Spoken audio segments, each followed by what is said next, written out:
Assalamualaikum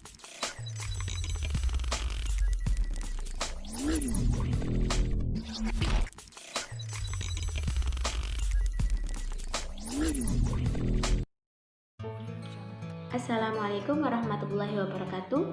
Perkenalkan, nama saya Ana Bilqis Islami dari kelas Biologi E semester 5. Nah, di sini saya akan menjawab pertanyaan atau kuis dari MK Bioreproduksi dengan dosen pengampu Ibu Dewi Cahyani MPD.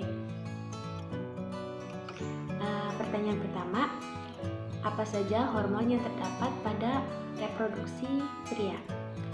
Ada 4 hormon. Yang pertama adalah hormon testosteron.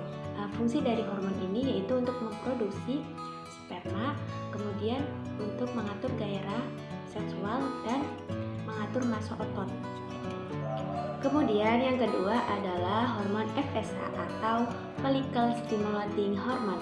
Hormon ini diproduksi di kelenjar pituitari dan berfungsi untuk mempengaruhi pertumbuhan fisik seseorang saat memasuki masa pubertas, kemudian untuk mengatur banyaknya sperma. Yang ketiga adalah hormon LH atau luteinizing hormone. Hormon ini diproduksi di kelenjar pituitari dan berfungsi untuk mempengaruhi produksi hormon testosteron. Kemudian yang keempat adalah hormon estrogen. Tidak hanya diproduksi oleh wanita, tetapi hormon estrogen ini juga diproduksi oleh pria, tetapi dalam jumlah yang sedikit.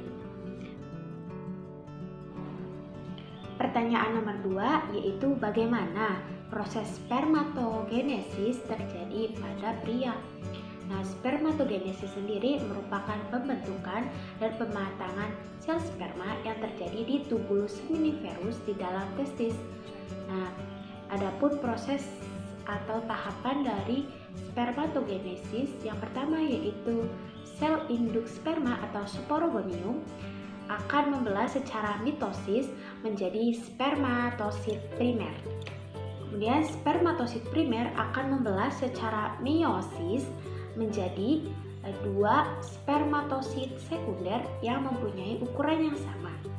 Kemudian melalui pembelahan meiosis 2, spermatosit sekunder akan berubah menjadi spermatid yang mempunyai bentuk dan ukuran yang sama. Kemudian spermatid akan berubah menjadi spermatozoa yang akan matang dan kemudian akan dikeluarkan menjadi sperma.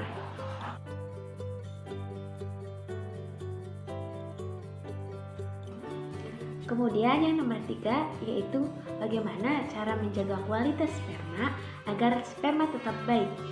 Nah, ada beberapa cara yang digunakan untuk menjaga kualitas sperma agar tetap baik. Yang pertama yaitu melakukan olahraga secara teratur dan rutin. Yang kedua yaitu menjaga berat badan ideal. Yang ketiga yaitu mengkonsumsi makanan yang kaya akan folat, vitamin B12, vitamin C, vitamin D, dan vitamin E. Seperti ikan, telur, brokoli, pisang, sarden, daging sapi, dan sebagainya. Yang keempat yaitu mengurangi penggunaan atau pengkonsumsian alkohol dan kafein. Yang kelima yaitu tidur cukup. Tidur yang cukup untuk orang dewasa yaitu sekitar 6-8 jam per hari. Yang keenam yaitu rileks dan mengendalikan stres. Kemudian soal nomor 4 yaitu bagaimana alur pengeluaran semen pada reproduksi pria. Nah, semen sendiri sering kita dengar istilah sehari-harinya yaitu air mani.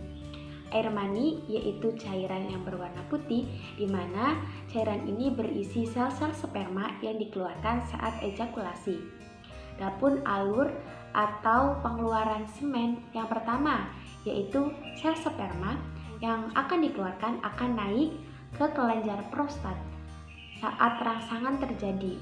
Nah, pada fase ini semen akan tercampur dengan sel sperma tersebut. Semen sendiri merupakan cairan yang berisi nutrisi atau makanan bagi sperma. Kemudian yang kedua yaitu pencampuran tersebut akan dialirkan dari kelenjar prostat dan vesikula seminalis ke pangkal uretra. Kemudian yang ketiga yaitu sperma yang sudah bercampur dengan semen selanjutnya akan dikeluarkan keluar tubuh. Selanjutnya adalah nomor 5. Apa saja penyakit yang terjadi pada sistem reproduksi pria? Ada beberapa penyakit yang dapat terjadi pada sistem reproduksi pria. Yang pertama adalah hernia inguinal. Hernia inguinal adalah penyakit yang terjadi pada alat reproduksi pria di mana dinding bagian bawah perutnya melemah sehingga usus akan turun ke bawah, itu pada testis atau ke samping penis, sehingga penis akan terlihat lebih besar. Kemudian yang kedua adalah hidrokel. Hidrokel adalah penyakit yang terjadi pada alat reproduksi pria di mana kantong testisnya terdapat cairan yang mengelilinginya. Nah, biasanya penyakit hidrokel ini tidak begitu membahayakan bagi testis, namun apabila terasa nyeri, maka segeralah periksakan ke dokter atau ke puskesmas terdekat. Yang ketiga adalah balanitis. Balanitis adalah iritasi atau peradangan yang terjadi pada bagian ujung penis atau kepala penis dan biasanya sering terjadi pada laki-laki yang tidak disunat. Gejalanya berupa pembengkakan atau kemerahan pada kulup. Kulup menjadi mengencang dan mengeluarkan cairan. Yang keempat yaitu kanker testis. Kanker testis sendiri yaitu kanker yang jarang terjadi dan biasanya terjadi pada pria di usia 15-35 tahun. Nah, gejalanya berupa terdapat benjolan atau pembengkakan yang tidak terasa nyeri pada salah satu testis.